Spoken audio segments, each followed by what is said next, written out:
if I'm not mistaken, I believe, at least in California, the number one bar complaint made was because of lack of attorney communication. And so that means that there's a lot of attorneys out there that aren't adequately communicating with their clients, which makes people feel uncomfortable and unheard.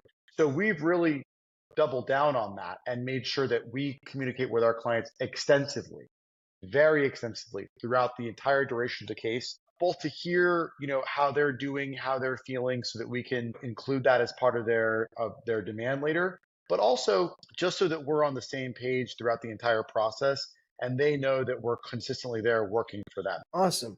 So let's get to the grind. So you started your firm right out of law school, correct? I did. Okay, so that takes a lot of guts. Most people, they clerk with an attorney for a while, then they go to a firm, probably straight out of law school. You started your own firm, even though at a time where, there's COVID coming out, there's a lot of things that were volatile around those areas. And I believe in the beginning, you were answering your own phone calls, right? Everybody was calling, you were answering, speaking to the clients themselves, and really building that trust, that confidence. And I think that resonated a lot in how you scaled your firm and made sure that those who work with you also embody that same empathetic, personalized experience. So, a lot of people say people move at the speed of the leader of the company. So if the leader of the company is moving fast or empathetic or personalized or really having a solid approach, it's going to trickle down for the rest of the team. And have you seen that with most of your staff? Absolutely.